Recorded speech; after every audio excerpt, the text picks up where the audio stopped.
Stay within my hour. So 6 hours of driving. And then they get to pick up a load, that's all they can do.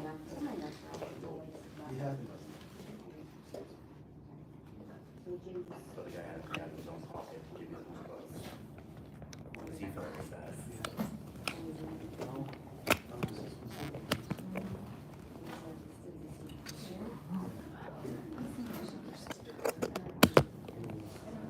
It's an annoying day. Okay, we start.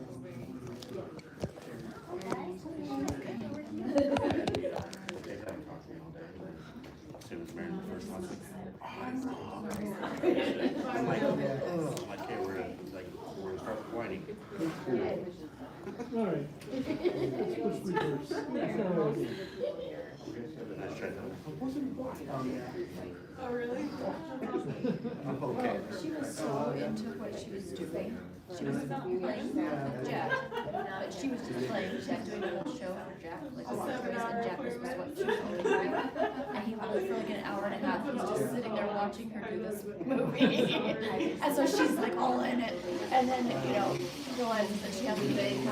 15 years. So Logan and Linda, like, the first ones that like, and then they have the same. No one climbed up a strong man. Everybody tries to jump on the edge of the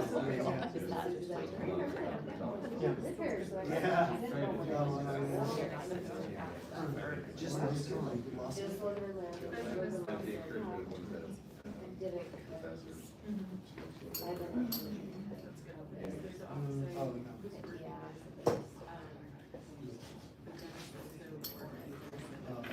We're all like, you could shift them around and stuff. So that's it, yeah. Yeah. Shift to your movie. So anyway, just for the next thing. Are we show up there? Differently, but. She's picked the neck, that's all right.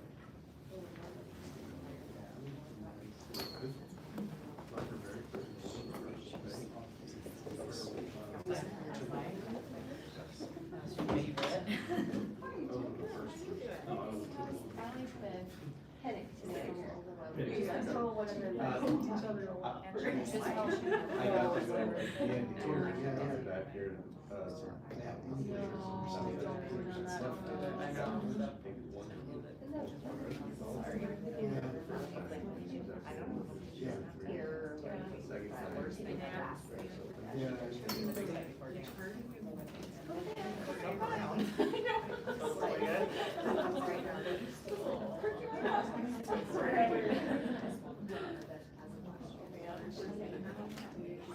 Is that on, James?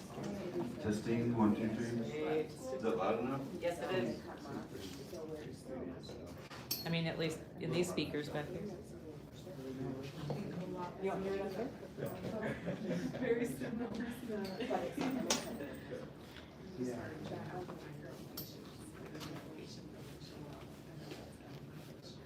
All right, let's get started, Doug. Thank you all for coming.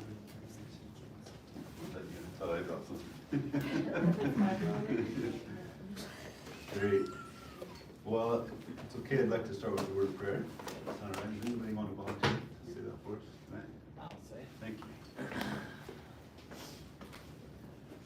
Dear Father in heaven, we're grateful that we could gather here together as parents and students here at Ascend. We are grateful for the opportunity to learn and share our thoughts and feelings with each other, to learn from Mr. Malmstrom, and we pray that thy spirit will attend us. In Jesus Christ, amen.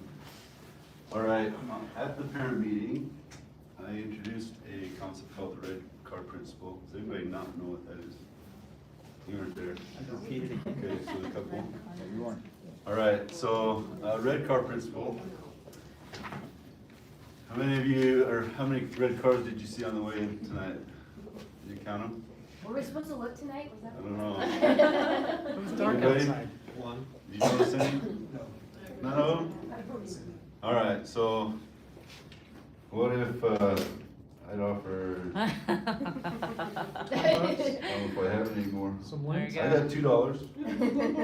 Yeah. So if I offered $100 for every red car you saw coming in, how many red cars would you see? Lots. I would know where to drive. Quite a few more, I'd right? find them. I'd find them. You might even leave a little early, take a detour. Okay, so the principle is, we're gonna find what you're looking for. So what are you looking for? What's your red car? Come into a class, you go into a meeting, go about your life, you start your day. What is what you're looking for? What's your red car? And we've been learning that principle in class, so I've been trying to teach them the idea of don't just come to class and show up and kind of sit through a lecture or whatever activity we're doing. Come in with a purpose and see if you can't find that purpose while you're there. And one big idea is what is the message for you that you need to hear coming into the class today? Why did you come?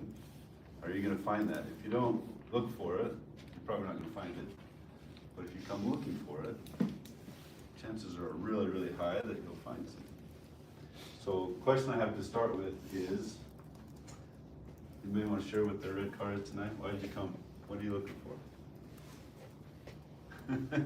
Jackie's volunteered. He thinks he knows what my red car is. I haven't found the red car. What are we talking about? Oh. I needed a break from my kids. You need a break. Was gone. That's awesome. For Okay. 4 days, so I was my night out. Need a night And my out? brother-in-law. Yep. There you go. That's great. Uh-huh. Like associating I love it. good people. Okay, associate with good people. Anybody else? Jackie? I'm wondering how to make education and studying and books more enticing than video games and TV series. You know what? Package that up, we'll all be. Well, that's why I'm here, so I'm pretty sure I'm gonna find it, right? Red car. That's good. I like that one. Anybody else? What's your red car? What'd you come tonight looking for?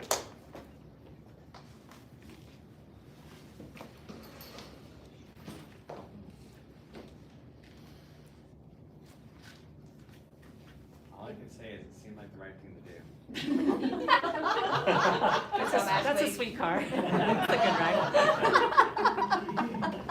Take it, that's great. It's February, and I don't know about everybody else, but I could use some recentering with homeschool and everything like that. It's just like, everyone just go to public school. What are you doing here? Like, Are we going to get any more class? It's crazy. Come on in, come on in. You're great. Sorry. I'm glad you're here. So one of the other ideas centers around this question.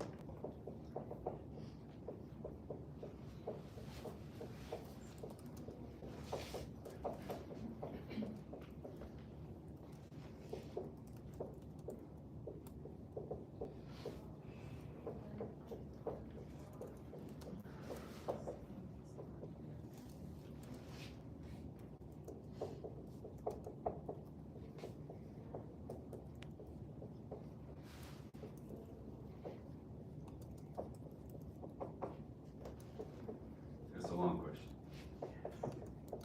Take some thought.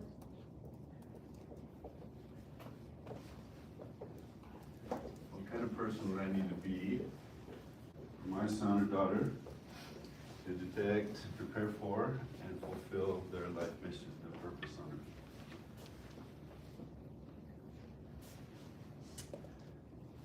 So there's a couple key words in here. This is a pretty big red card for me, and that's a word that I want to talk a little bit more about tonight. Okay, what kind of person do I need to be for my son or daughter to protect, prepare for, and fulfill their life purpose and mission? I want to start by contrasting two forms of education. And I like to sketch them this way.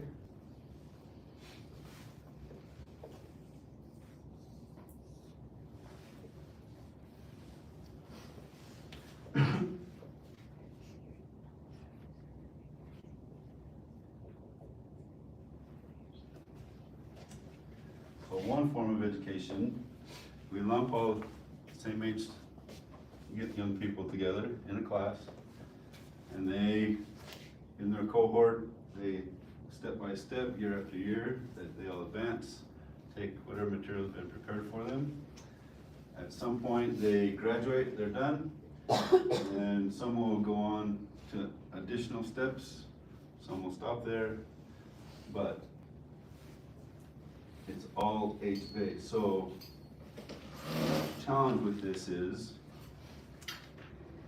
in general, the young ladies are a little bit more advanced than the young men at the same age in this age group, right? So puberty, I've probably told the joke before, but when my girls come home complaining about the boys, I just tell them, it's okay, it's a condition, most of the time it's temporary, but it's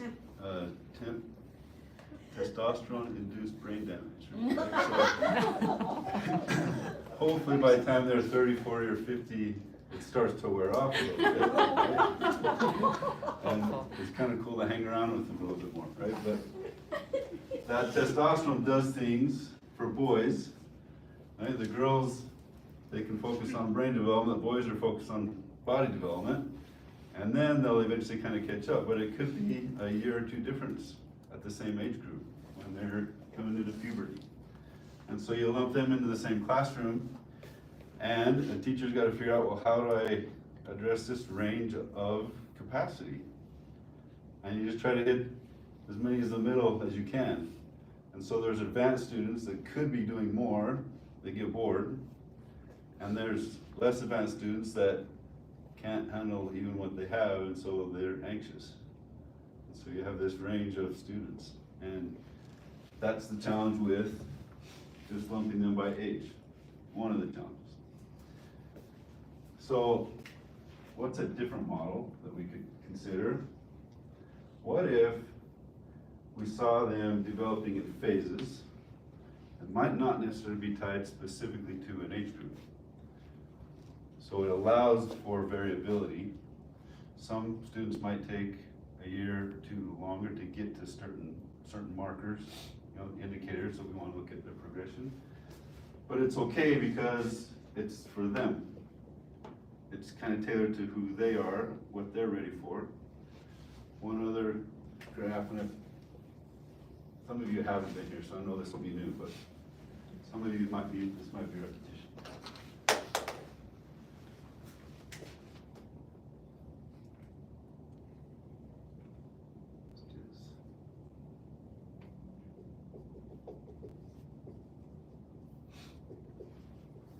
If we want to think about ability and readiness along this axis, so lower readiness, higher readiness. And on this axis, we're going to look at level of difficulty. Lower, higher. So I just described 3 different states. If someone has high ability, but their work is low difficulty, they're in this region of boredom. They're capable of much, much more, but aren't getting there. In contrast, if we have someone with lower readiness, but the tasks are put too hard, they fall in anxiety, and the goal would really be to help them get to here, where we've kind of matched ability with the level of difficulty of the task. They're in a really good state because this is a state you can learn. Here, there's things going on neurochemically wise that the stress really prevents optimal learning. And here, the same thing. They're not being pushed enough to really grow their brain muscles. Right? So it's this area we want to try to hit. And in a classroom, you have this much variability. So how do you tailor what you're trying to do to get them to be in flow? So this model helps us maybe think of this way to approach education a little bit differently.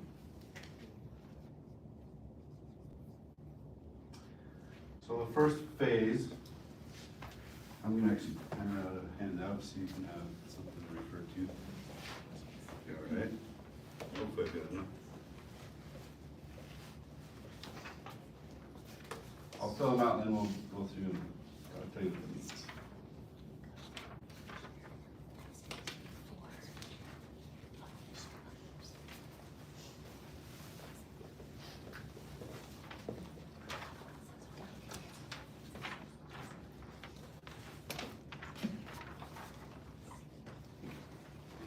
So this looks at, there's a period of time they're in their youth and they're preparing.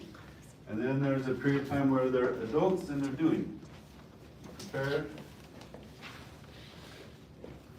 And then you go do.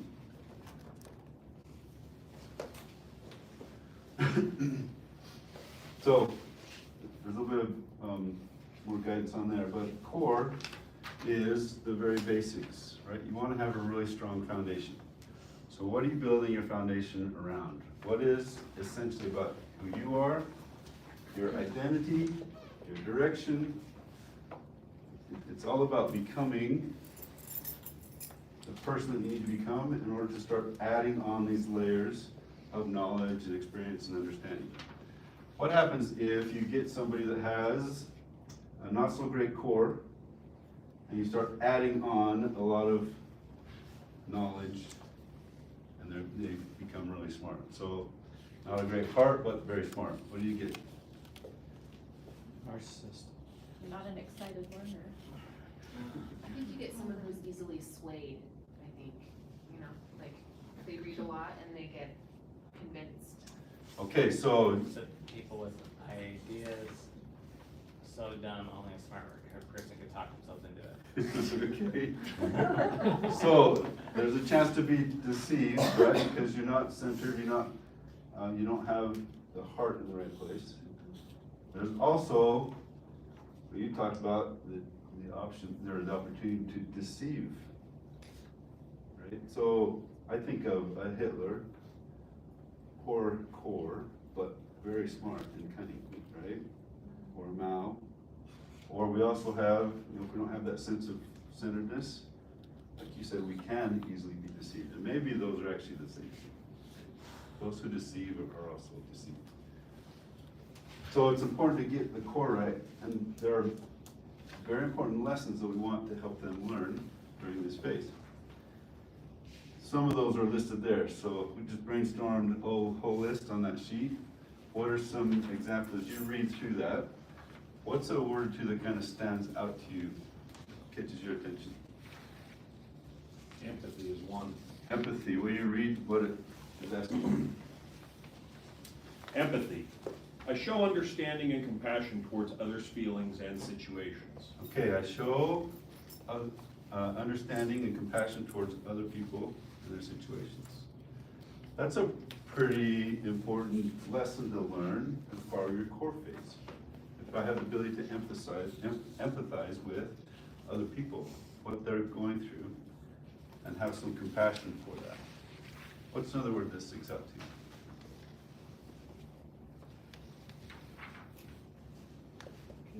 Peer influence. Peer influence, will you read that? I resist negative peer pressure or encourage others to do the right thing. Okay, so someone who's learning that lesson will see that, we will be able to see that kind of behavior, right? They're not necessarily influenced negatively by peers. In fact, they're being a positive influence on their peers, getting them to make better choices, right? What's another one that's I think is really important? Moral reasoning. And moral reasoning, we read that one? Yeah, I can explain why certain actions and ideas are right or wrong, true or false, good or bad. Okay, so moral reasoning, I'm thinking about a situation, I've got to decide what's the right action to take there that's good and what's bad. And so if I can recognize the difference between those two and show that I'm choosing the good one, then that's a really important lesson to try to learn during core phase. Okay, so that makes sense, right? What we're really trying to learn is help them to distinguish right from wrong, good from bad, and true from false.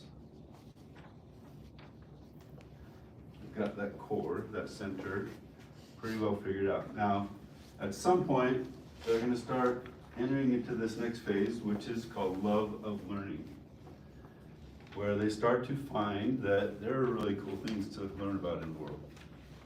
And they're gonna spend a lot of time on things that they like to learn. And so on the next sheet, you'll see some of the lessons that as they progress in the love of learning, that they're going to find out. If they can say, I really love to learn. I love to learn from books. I love to go to the library and find things to learn about there. I love to learn from projects. I like to learn from friends. I like to learn from classes. I like to, learn just by sitting down and thinking about stuff. So if you're seeing those kind of indicators, then they're starting to figure out the lessons of that love of learning phase. By allowing them some leeway to choose the things that they're interested in, it allows them to realize, like, hey, what I have to believe or think or say has some value. I don't just have to go listen to somebody else. And the opportunity to pursue some of those interests and passions it creates this cycle. They learn something, it's pretty cool, so they want to do more and more and more. And it's all based on that love of learning. So if you think about your student, just as we're going through this, think about some of these indicators. What are you seeing in your youth, your children? Where do you think they are on this map of progression? At some point, they really love learning the things they like to learn about. But they start to realize, there's probably some things that I don't really want to or like to learn about, but I know they're going to be important. And so we want them to start practicing learning how to love studying or enter like a scholar phase, where they start to get serious about their studies. And they're willing to submit to a mentor that's going to ask them to do things that they don't really want to do, but they're going to figure out how to do that anyway. So there's new skills that we want to learn during this love of study. The goal, by the time they're done here, is to have as broad an education as possible. So they want to know as much as they can about as much as they can. So what are some lessons during the love of study or scholar phase that we're looking for them to learn? Looks like a base knowledge of like the course subjects. Okay, so basic knowledge of literature, math, English, history, right? A pretty broad base, not necessarily excessively deep, but something of everything, right? What else? Broad knowledge base. Super cool what it says under math, that I strive to think like a mathematician rather than settle for a math technician. That's super different than what we were exposed to in mathematics. Yeah. Really, really cool.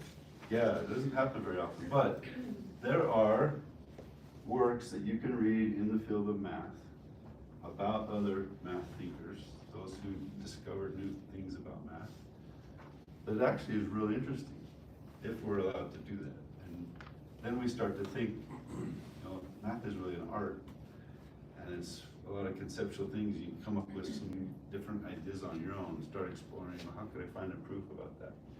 You start to think mathematically, so that instead of just seeing a problem and say, okay, I already know the process, I'll just go through that. That's technician. A lot of people can be trained that way. But what if, as a mathematician, you're taught to look for patterns, to really fall in love with shapes and numbers, be able to do quick calculations in your head relatively easily. So patterns are helpful if, for example, you're studying history, and you can then start to see, there's just kind of this pattern going on in history, and helps me understand where I am and maybe what might be coming. Patterns in business. There are certain things that if a business will do, it really improves its chance of success. And if those patterns aren't there, then you don't have that same expectation, right? All right. So at that point, from an age perspective, we would anticipate that they could be graduating from youth, entering into adulthood. So here's the question. This is depth phase. This is mission. And then this is impact. So the idea is now they've got a broad education Now, what are you gonna specialize in? Where's your specialty? Let's go deep in that and now become an expert in that. You've got study skills. You love what you're doing. You're gonna find something where you're going to really excel. And then you want to become the world's expert on that, right? So that when the opportunity presents, now you can go fulfill your mission, your life mission. And you know, in a lot of ways, this is all the journey in life, right? But this is a particular phase where you're specifically focused on fulfilling that. You've prepared, you've detected what it is, you figured it out, now you're going after it. You're finding your unique way to serve the world. And then after however long that is, a couple decades, now you can start focusing on impact. So what is your legacy? What are you going to do to help the next generation follow the same path? Okay, so here's a question. At what age should you be on your mission, your life mission? What age? Which one? Which mission? How old do you need to be? Need to be or typically are? I would say you have some people who, you know, go on their mission pretty early in terms of they just really hit their stride because they figure out who they are and who they want to be fairly early. But I would say for the vast majority of people, it's probably in the mid to late 30s before they actually Okay, have it figured out. so mid to late 30s maybe, some a little bit earlier. Okay, what does it require to be able to do this? You've got knowledge. What do most of us lack? Experience. Experience, right? So it does take some amount of figuring life out outside of the books, right? It takes vision to be able to move forward and do anything like that. Because I can think, oh yeah, well, this is my mission. Well, you start digging into what that mission in your life is, and you've got to be able to step back and look at the big picture and have an idea of what that entails and what it means for you, for your family, and for really the world at large. So if they're learning this kind of model early on, that gives them a little bit of vision. They can start to think down here, I wonder what this is. I don't know yet, but I'm pretty sure I have a mission. I'll focus on preparing for it now and trust that the way will be open when I'm ready for it. So 30-ish, anybody older in mission? Okay. James, I'll so. just pretend that my dad's here because he went to school to be an engineer. He got his master's in engineering, and then he, what did he do? Worked at skilled nursing facilities, got a certification in that, and now he is doing corporate trainings for Impact Utah. So I don't know how he would answer that question, because I think he probably felt like he had it figured out when he was going to school and got his master's degree and all the things, but I don't know, I'll just pretend he's here, and I just think he would say, I'm on it right now. Okay, I like it. Is career and mission the same thing? Not usually. It goes back to that if you can do what you love, then you'll never work a day in your Ideally, life. it'd be great, right? Yeah. Not always. Sometimes if you're like me, you don't find out about this until, I didn't learn this model until age-wise I was here. I graduated from college already, starting a family, and then I realized, oh, you know what? I'm trained really well at what I do, but I don't have a very good education. And so I committed at that point to try to start over and figure this out, so that by the time my kids were old enough, I could help them along this path a little bit better than I was. All right, so become the parent mentor that would help them navigate scholar phase and depth phase. So, Can we be that parent mentor if we don't know for ourselves? so that's the question, right? What is a mentor? Good question. Let's start right around questions up here, right? So that you know. Is there a test you can Is that easy, huh? take? Okay, I just feel like my mission changes focus depending on what kid needs me and when, and what phase of their life and when, and for a female, I feel like it looks vastly different. So, I don't know, it feels Well, yeah, you don't have to worry about overwhelming testosterone. to go back to my, to go back to my core every time my mission changes. So what's the difference between a professor and a mentor? And I'm actually gonna do this, right? So this is in general, it's not any specific person, right? But someone who professes versus someone who mentors. What could be some of the I differences? think that a professor teaches you the knowledge that they know, but a mentor guides you through your learning on what you are, drawn to or excited about. So like authoritative versus like, Okay. guiding you. So maybe one way to say that is a mentor has been down that path. So they know some of the pitfalls, some of the things to look out for. A professor might know the path, but not have experienced it, so they'll be a little less able to mentor. They can teach, both will teach, but if someone is using this based out of book knowledge or being certified, and this one is someone with maybe, another way to say it is real world experience, so they've been down that path.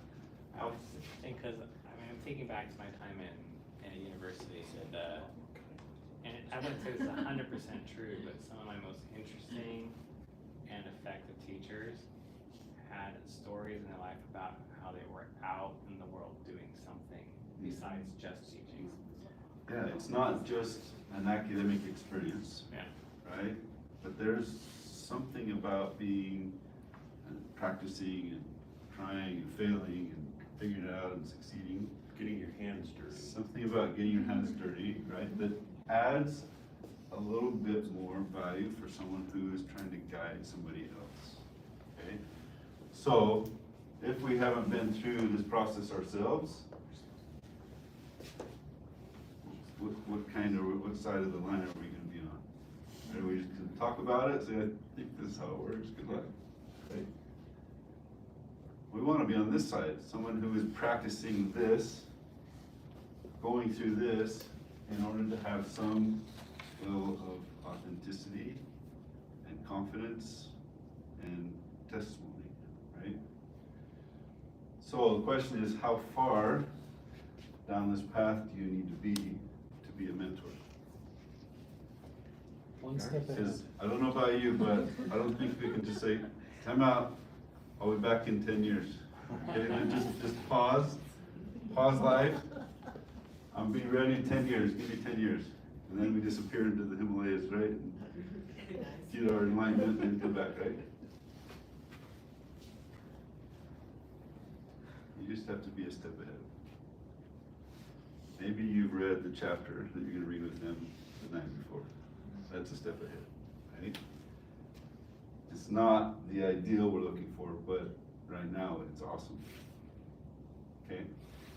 For me, I feel like besides being a step ahead simply because we're older and we have more experience and we've been through more education, besides that, I feel like the only way I personally can really maintain being a step ahead of them is by having the Spirit with me and actively seeking, like being good revelation. I'm not good with God, then I feel like no matter what I've achieved in my core phase for love of learning or love of study, it all falls apart. Like I fall apart. Everything falls apart. And all of a sudden, even though I've learned honesty and integrity and accountability and patience and respect, all these things on here to some degree, I suddenly, if I'm not doing well spiritually, I suddenly forget all of it, or to some degree, you know what I mean? Like, I feel like that is the absolute core of my being capable of being ahead of the kids. So we talked about this being knowledge and experience. And the big benefit that you bring to the equation is life experience. You have that. May not be in the book knowledge, but this is invaluable and qualifies us to be the mentor. Now, especially if we start to bring in the Spirit, okay? One word I use to describe that is secularly is how to think. It's not what to think, not being told what to think, but I'm figuring out how to think, which involves communication and understanding what it is I need to do in the moment to be able to be the mentor. Okay, it doesn't excuse me from also wanting to try to go back and get the knowledge. Right? But because of everything else that I bring with me, with age, then we can be qualified. Okay. Thanks for adding that. Yes. I also feel like sometimes too, being a mentor is more about like sitting back and listening and letting them use you as, you know what I mean, like a sounding board, and less of you telling them what to do, but more of them, I don't know what I'm trying to say. Do you know what I mean? Like, it's like, if you think about mentor, like where the word came from, like he was just there to give advice, right? Wasn't that his main thing that he was doing? He was the replacement dad or father while Odysseus was out trying to solve the world problems, right? When he couldn't be there, then he left someone else to help raise his son in his absence. But I think you bring up a really good point. Like somebody said authoritative. So someone that sits down and says, okay, Johnny, here's your list. Here's your to-do list for the week. I need you to do it and report back on the assignments. Okay. I've sat down, I've thought about it. This is what you need to go do. Okay? What, James? I'm so good at that. Yes, here's your list, Tuesday list. So I have no problem with its chores, right? If it's education, then I start to get into a place where, how can I help them own this process? Because ownership brings some sense of responsibility, and it brings a little bit more commitment, right? If they're just renters, and I'm thinking everything through, figuring out what they need to do, they might be just happy to go along for the ride. But when you leave, then what happens? Things stop. So how do you help them take ownership instead of being authoritative? This is guidance or a guide. And you ask them, well, so what do you think you need to be working on? When you get answers, you talk that through. If you don't think that's enough, or there's more, then lead them into a discussion to say, well, what more could there be? Why did you pick that? This is your education. Why is that part important to you, or this other part not? When do you think you're going to be able to get to this part? Right? So it does become a conversation, and you're treating them like another adult who has their own area of responsibility. Okay? Yep. One thing that we've learned to do as parents when, we're driving places and just talking, whatever, at the end of it, we just ask them like, hey, well, how do you feel about it? Put it back on them, and so they're like, huh. So then they think, and then they say this, and I'm just like, okay, and then what do you do about it? What do you want to do about it? So we try to like prompt them with those two questions: how do you feel about it, and what do you want to do about it? And then based on how they respond, we just kind of take it over and like, yeah, well, that's not gonna get you too far, or like, yeah, well, I think that's gonna be, a good go, give it a try, and then let's chat about it later. But I think that kind of gives them that ownership, that ignites, I know that word very well. The how, sorry. the how, I don't know, get it going. Yeah. All right, other thoughts or ideas that are coming? Making you stop and think. Cassandra? I run into a trouble in my mind sometimes with regard to professors versus mentors. Because I feel like I understand how to be a mentor with regard to more philosophical ideas. You know, guide them through how to think and how to learn and what do you want to do? What do you think your life mission is? Or, you know, but when it comes down to more practical parts of our lives, like, oh, you want to start a business? Well, okay, you need to go get a license for this, or you need to go get a food handler's permit, or you need to go get you know, you got to start an LLC or a corporation, or, oh, in order to clean this, you need to use this type of cleaner. You know, all the practical things in life where you feel like you're kind of, and I feel like as a mother especially, you're stuck in, like Kara said, the to-do list mode. You've got a list of items you've got to fulfill, and you kind of have to do them all in order to, and so I get stuck sometimes figuring out how to be a mentor with the practical to-dos of life. So I'm not avoiding that question, but we're gonna get to it, okay? Okay. So I'm just gonna say that on the days home, I've heard, it's my day off a few times, and so we sat down and I had my son listen to the Good, Better, Best conference talk. And so then we talked about, okay, there's good ways we can spend our time, but there's better ways and there's best ways that we can spend our time. And so me and my husband had agreed, we didn't want to give a list, this is what you will do. And so instead, we handed him a paper and a pencil and said, let's figure out what you can be doing with your time, how can you be spending your time wisely? Because it's not a day off, it's a day home to still be productive. And yes, you can have time to do things that you would like to do, but we also need to be using that time wisely and not in a lazy way. And so just kind of sitting him down and letting him help build what that structure looks like. Okay.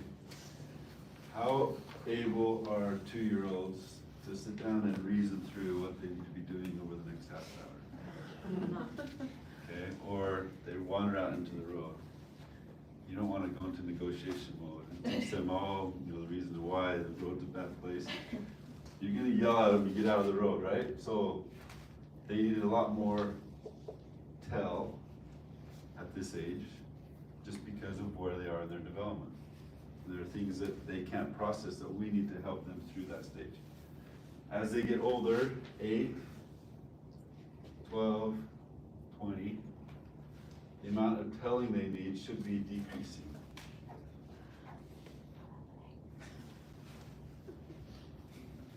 Right? Is that happening Ideally. for anybody else? I don't know if that's happening for us. I was hoping you would put more emphasis on the should word. Because it actually doesn't look like that, it looks like this, right? Yeah. But it trends in a direction, ideally. Should. And with young men, it's. Oh, boy. It looks more like a seismograph. I still can tell what it is. So, it comes back to here, right? Because in which situation do I just need to tell them? Because it's a lot more efficient if I tell. Or maybe, hey, let's go see a business owner and figure out what you need to do. And he's gonna just go through the list and give you a checklist, and now you gotta go do it. That's great, it's very efficient. Use experts, use that expertise to accomplish what you want to do. But sometimes if it's, you know, what is your mission? What thoughts are you having? Talk about it and talk that through a little bit. Have you thought about this? What if you go research this area and see what it is that you would be doing if you did that? And you start to give them more according to their readiness and their ability, more and more tasks to act on that responsibility and exercise the ability to go reason and research and think about, consider and ponder and write. As they become more and more capable of doing that, then the degree of difficulty in those kinds of tasks can start to increase. The beautiful thing about this is there's no one size fits all model, right? Each student, each child is going to be just a little bit different, and they're going to go through this process on their own journey if we're doing that. Is that a good avoidance of the question? Well, I would imagine that you would choose your battles in the day, the week, the month, the year, on where you would apply more mentoring and less telling, you know. Some subjects and students are more, you know, like, my daughter, like, she just wants you to tell her about the math because she doesn't care about it. Doesn't make her excited. But she really likes to mentor on the books and the discussing ideas and principles and philosophy, so. Also, I'm not very capable of mentoring on math either, so. Right, so it actually brings up a good point, right? Notice I didn't write the question this way. What would I need to do for my son or daughter to be ready to detect and perform, fulfill their life mission? What's the difference between being and doing in this sense? Being has more to do with like who you are, like you've internalized it and it's part of you. Okay? And doing is just, sometimes we just go through the motions. Yeah. You have a comment? Just gonna say, you can say all you want, but if you're doing different or what your kids are watching isn't what you're saying, they're gonna. Do as I say, not as I do, right? Okay, so I want to illustrate this. And it's a good thing my wife isn't here because she might divorce me after this. Is this on YouTube Live? Yeah, we might have to. Do we have the pause? We might have to. Having some technical difficulties. Don't know what's going on. Warning. We might have to fill in this part.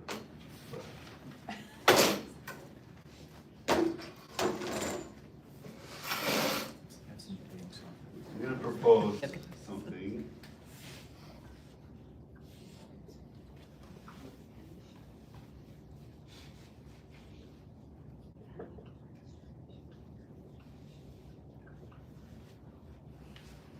Okay. Thoughts lead to our state of being, our mood, which then leads to our actions that we take. And those actions will result in success or failure. And those results feed back into our thoughts. So, I'll illustrate. Do I need to have 911 on standby? 6-year-old James is in elementary school, first grade. He's sitting at this. He loves being in school, loves his teacher. Never wants to let the teacher get mad at him and get in trouble, because that's the most embarrassing thing in the world. Because little 6-year-old James has a story in his head.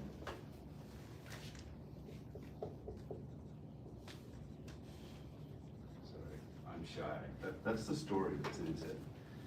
And anytime he gets in front, gets singled out, his face goes red, he can feel it going hot, and he hates that because people laugh at him, and that's the worst thing in the world, the people laughing at him. Right? So, 15 minutes left before the end of the day, he can go home, and he gets this sensation that's kind of familiar, right down here, that he realizes he needs to ask permission to go to the bathroom pretty quickly. But there's a problem, because a student earlier on that day had asked permission and the teacher yelled at him. Quit trying to get out of the class. And so his mind is saying, you don't want to get in trouble because you're shy. And that's embarrassing. You don't want to be embarrassed. So you just got to hold it.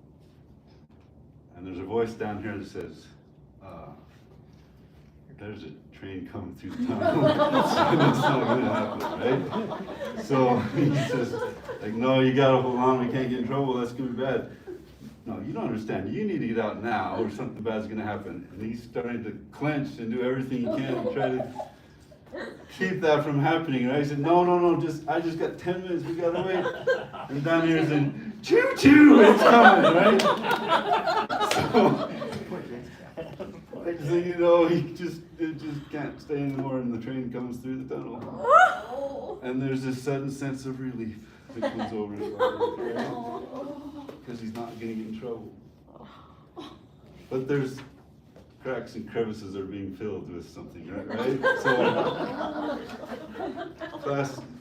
So a minute or two later, his table mates are saying, what's that smell? And he says, I don't know. The worst. At the end of the day, he's got to waddle home. So, I'm shy. So I do shy, and I get shy, and I lose back. Yeah. Story number 2.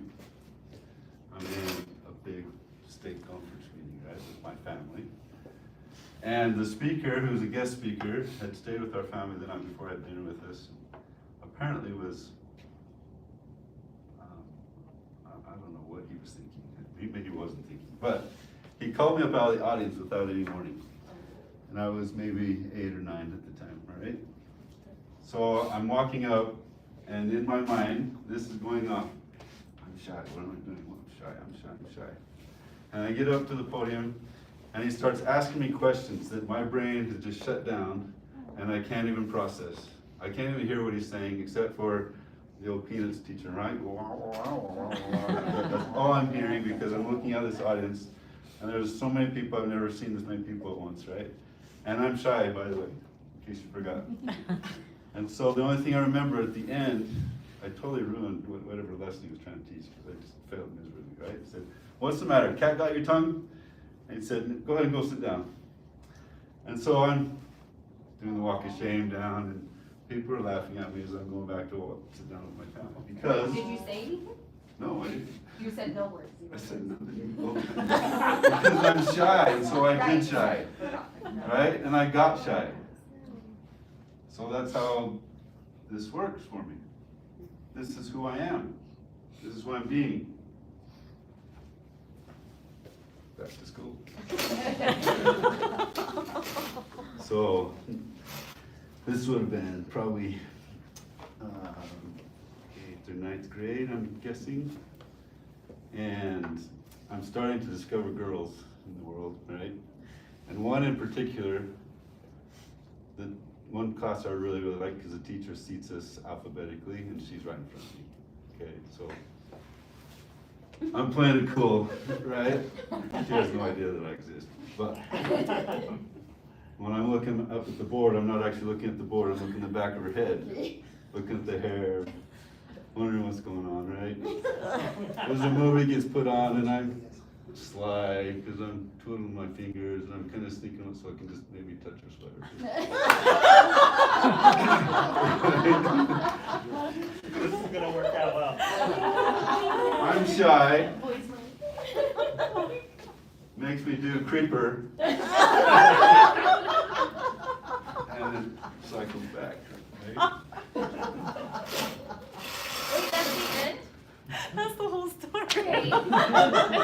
No, it's not the end. But I'm not in my desk anymore for this one, because we got out of school, out of class, and we were in these mobile units, right, because they were expansion, we have units from the school. So it's winter, and we have to go across the parking lot and get back into the school. And there's this section right up by the door that the kids have trampled down, so it's like this ice path up to the door. And I see her up ahead of me, and I'm thinking, oh, I got this. So I go running fast as I can, right past her, thinking this is gonna be awesome. And I'm in my church clothes because it's a basketball game. We have to dress up for basketball. And in my mind, I can just picture hitting that. So sliding up to the door, opening it and walking in. Just, it's like, she is gonna be so impressed. Right? So I hit that and my body kept going one way, but my legs went another way. And so I just sprawled all over that ice. And I was so embarrassed. I got up as quick as I could and ran into the school and tried to find somewhere to hide, right? Because I'm shy, and I do shy, and I get shy. So that's the story that I'm working on. Then at about 16, something starts to put a crack in the story. It kind of sends me a little bit because I'm not quite sure how it's going to happen. Everyone's familiar with the patriarchal blessing. I can explain it if not, okay? So I went to the patriarch, gave me a blessing, and in that blessing, he said, one day, if you do these certain things, many will come to you for answers, and you'll be able to explain to them in a way that will dispel clouds of misunderstanding. And I remember reading that the first time, and I thought, something must be wrong, because I'm shy, and shy people don't do that. So I'm not sure what to do with that. Because I believe it, I've grown up believing that that's a real thing. But I've grown up experiencing something totally different. So I'm starting to wonder, right? But I just kind of put that on the shelf. Think, well, we'll see if that happens. Things start to happen in my life. It starts to question this more and more and more. At some point, I gotta get married without being a creeper. So I need to figure out a little bit different story going on here. And this is kind of one of the times that I started to learn about the power of focusing here. This is a story that I had, an identity that I had owned. So a mentor started working through this process with me. He started to identify some of these stories. I'm shy. Others that were limiting who I really could become. He said, you know what?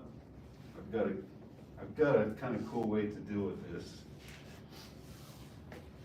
This is a story that isn't true, and you know it's not true.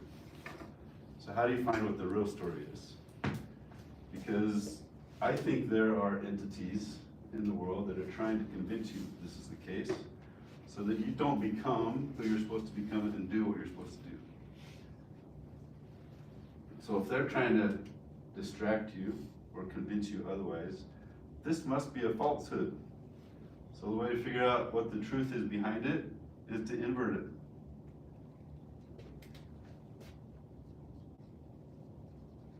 So I am not shy, but he said, you don't really want to use not because your brain does something funny with not, even though you say not, it ignores that and focuses on shy still. So you need to come up with what is the actual story that somebody's trying to convince you isn't there. And the word that came to me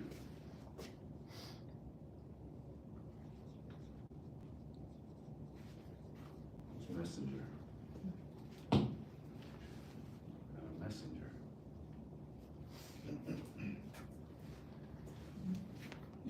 So I started trying to replace this with this. Because when I said that, I felt something different. There was some energy, some power in this word that sang to me, that resonated with me. And when I started being that, then I naturally started doing that. And I got that. And it was hard at first because this was a pretty strong story. And the thought of going up and talking to people, even still, I feel a little bit anxious about. But it's getting better because this is the true identity. Part of my true identity. So here's what's one temptation that we can have with this is to think, I'm already so busy, how am I supposed to add more things into my life? More to-dos in my life? How do I add more to-dos when I've already got too much going on? I'm a busy mom, I'm a busy dad, I gotta work, I got whole list of things that are my responsibilities. Because I don't have an identity that includes that. And so I have to manufacture to-dos. Because this isn't there yet. It's not who I am, it's not who I'm being. If it was, then just by being this, the doing would actually just kind of happen. If I'm shy, then I do shy things. I don't even have to think about it, right? If I'm a messenger, I do messenger things. And I don't have to worry about it. I don't have to think about it. If I'm a mentor, I do mentor things. If I'm a learner, I do learner things. It's just part of who I am. It naturally flows. And we don't have to be overwhelmed by, oh great, more doing things than I need to figure out. Don't focus there. Focus on, all right, how do I become so that what I do cycles back and forms a power in my home, that my children can see me being something, doing things that are naturally part of that being, and seeing fruits of my labors. It's been quite a while ago, but scientists discovered mirror neurons. Have you heard of mirror neurons? So we all have neurons that mirror other people. So we come in contact with them.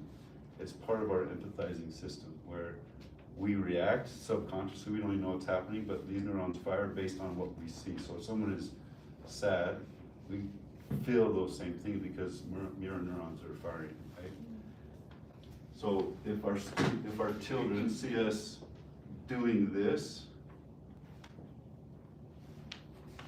same thing is going to happen with them. They're going to start doing those same things. Monkey see, monkey do. That's how that works, right? If we're just telling them to do this and they don't see this in our lives, it's really a challenge. Because we don't have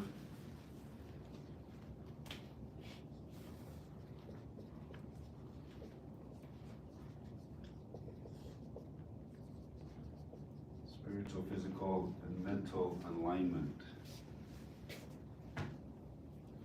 When those are aligned, there's a power of example, there's a credibility, and there's a confidence that happens that affects them. It affects others. It affects who it influences, those that we're with and those that we're around. So this is really the question. When we're thinking and pondering, instead of thinking about what do I need to do, ask what do I need to become? What are some things that I can be better? And then act on the inspiration. By being, you'll start doing, and you'll start getting the results of that being. I don't know what your shy story is. This is my story. You have your own shy story, whatever that is. Multiple, I have multiple, right? This is just one. I got other stories, but I don't think I've shared those.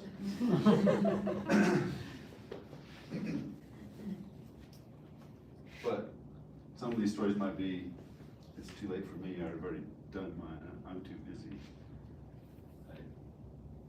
This doesn't really work in my home because one of my children doesn't want anything to do with this. We can get all these stories in our mind that distract us from just trying to be, so the doing follows. It sounds like we could make up a song. Be, so the do follows, right? Questions or comments or thoughts?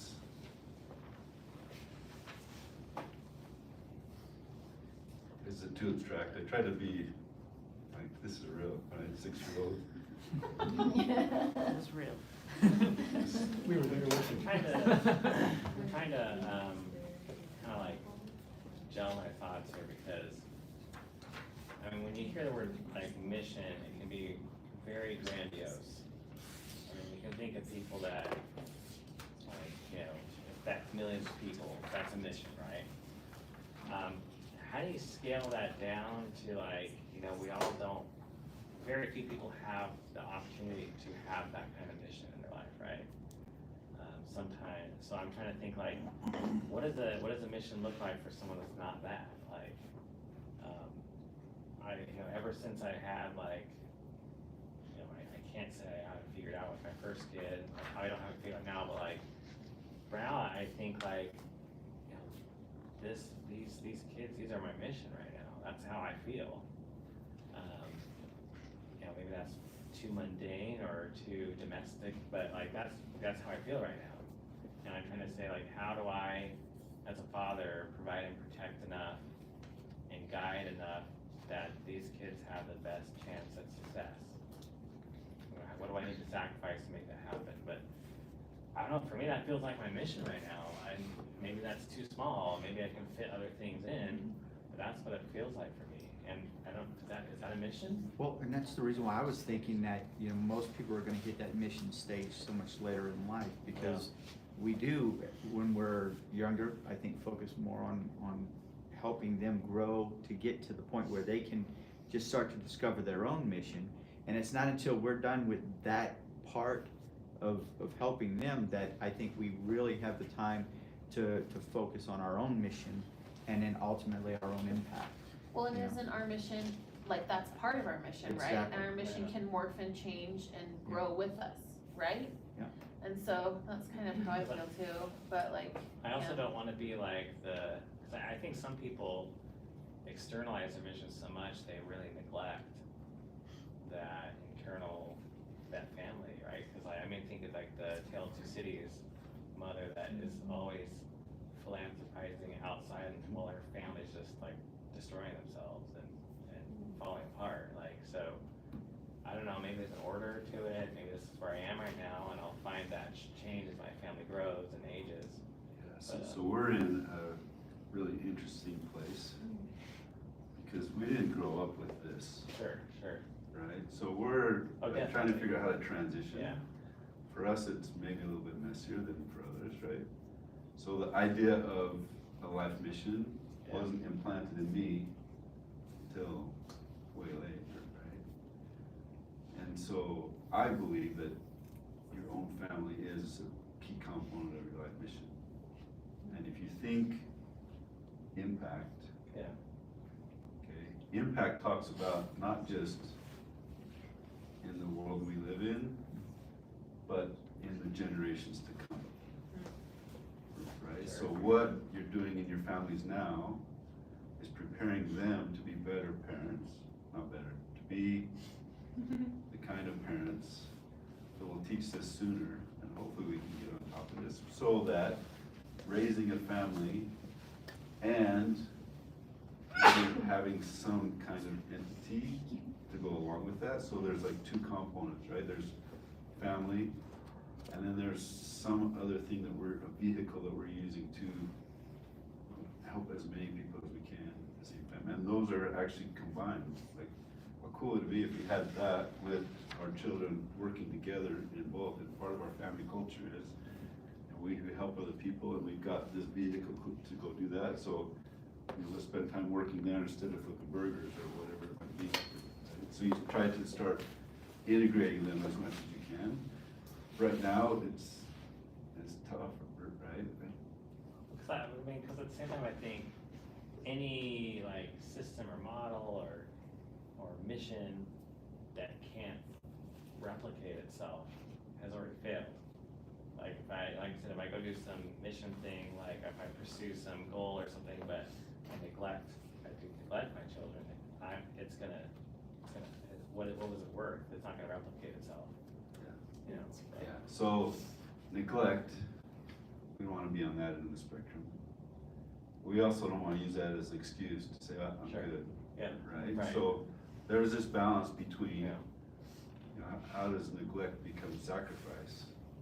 If they see sacrifice, that's a valuable lesson, right? Not enough that it's detrimental to them, but Yeah. enough that it also inspires them Yeah. into a culture of sacrifice. We sacrifice, and by sacrificing some of our own comforts or our own thoughts or ideas, we bless other people at the same it's that culture of service, right? And service takes sacrifice.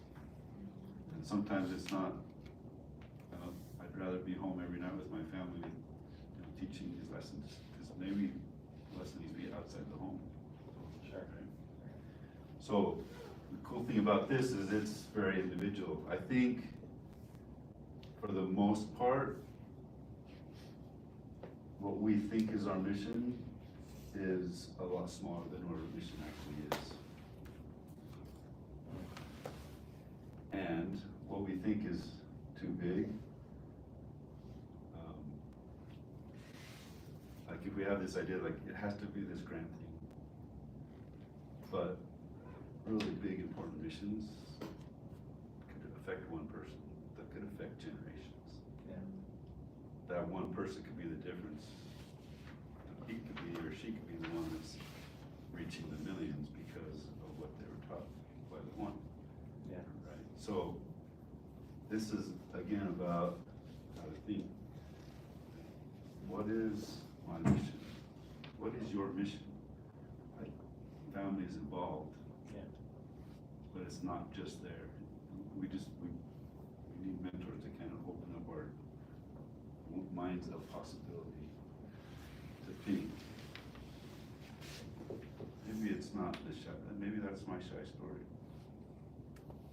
I don't want to do something bad that'll hurt my family. Is there something there that's holding you back from doing something amazing that wouldn't hurt your family, but actually involve them? I don't know, there's things to maybe just ask different questions to see how big is my mission, right? Did you have a question first, sir? Well, I just kept thinking about this one story that President Bednar shared in one of those, like, adult conference, whatever, and they asked him and they said, how do you do it all? I mean, you seem like a pretty busy man and your family is pretty well put together, your kids are doing well, it seems like you guys have unity. How do you do that? Because you're gone a lot. And he basically said, well, just imagine, like big sticks that are like, you're turning the plates on it. And you have your main place, your family, your well-being and whatever else. You gotta keep those turning. Don't let them fall. But then the other ones, you just have to decide, can they spin slower? Can we get to it later? And he said something like, one day I was headed out the door and I was supposed to go to this big state conference. And as I'm walking out, my son said, hey Dad, do you wanna, play ball with me? And he looked at the watch and he said, yeah, I can do that for 10-15 minutes. So then he keeps spinning that play. But then like a week or two later, he was out the door going to another church meeting or another assignment, and the son said, hey Dad, can you play, catch with me? And he said, I cannot today. But keep asking. Meaning like his plate is spinning pretty good right now, and I need to go out the door to go and, like he said, impact others. So I think you just have to decide how well your main core plates are spinning, and just don't let it fall. I like that. I like that analogy. So we sometimes overestimate small and simple things. Like even sitting down for 10 minutes and reading with somebody is very, very valuable. It's not an hour. It's not ideal. It's not 6 hours having this deep conversation with my teenagers. But if it's 10 minutes and there's a connection, that's great. But go ahead, Cassandra first. Well, it made me think of the 1% Better talk, the British cycling team. Yep. And to not underestimate the 1% and the impact that has over time. Yeah. And so I don't think we can think about our mission. I think that's too overwhelming. I mean, I think we have to, we want to think about our mission, but not really focus on that. We want to focus on this little thing and this little thing and this little thing and this little thing, and all of a sudden we've already fulfilled our mission. Focus on the 1%, not on the championship. Yeah. So the hymn Lead Kindly Light talks about being lost and aching to get back home, and sort of complaining about not being able to see home again, right? But in the middle of the song, he changes his tune. He said, you know what? It's just enough to let me see the next step. Just show me the next step, and I'll be satisfied with that. Go ahead. Yeah, Yeah, I just,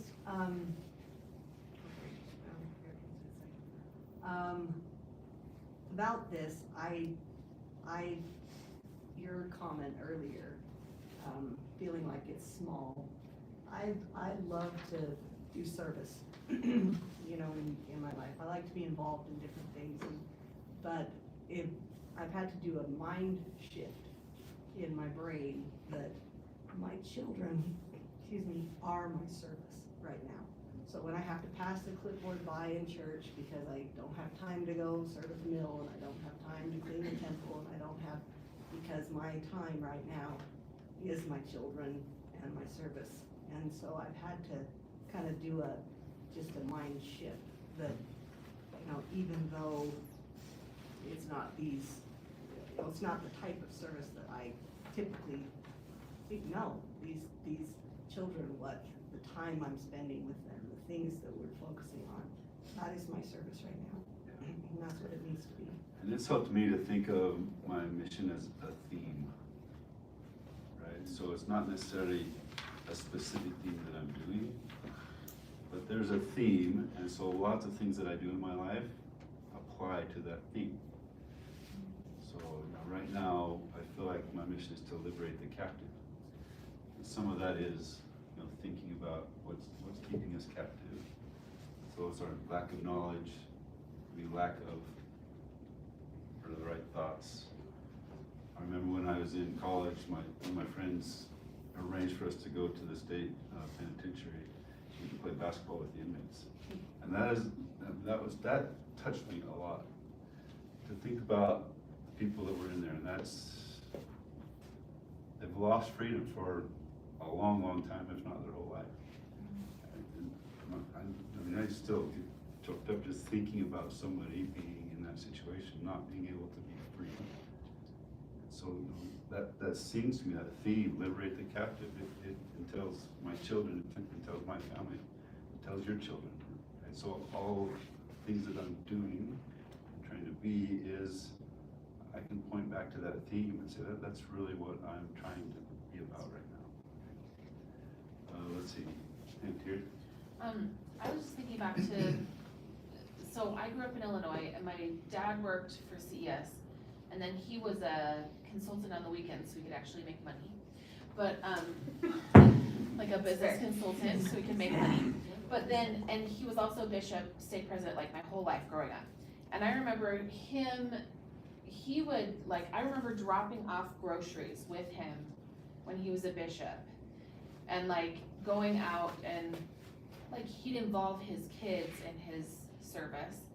And I remember thinking, like, when I was younger, I'm like, man, my dad is never home. He's always doing something, you know what I mean? But like looking back on that, like the sacrifices that he made for his family, and also the fact that he was involving us in that service and that sacrifice, like those are the times that I remember with my dad, right? Is like watching him serve and watching him reach out, you know?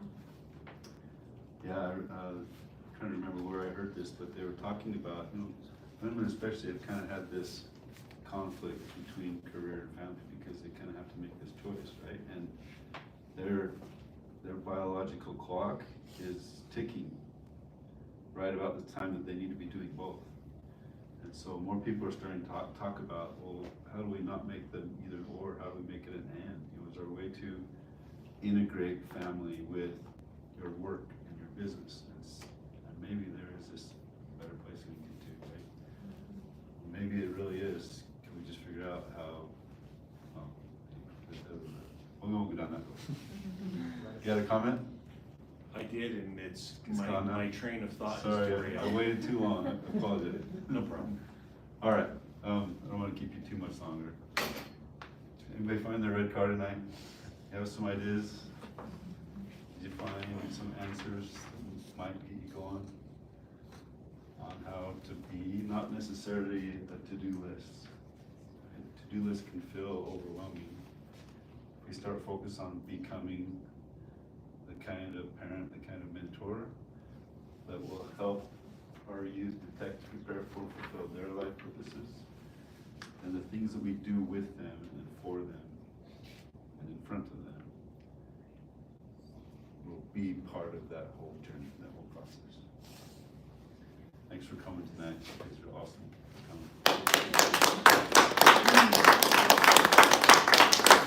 I know this is like on YouTube, but no one can watch that, so I'm gonna actually put this through, so I need an oath.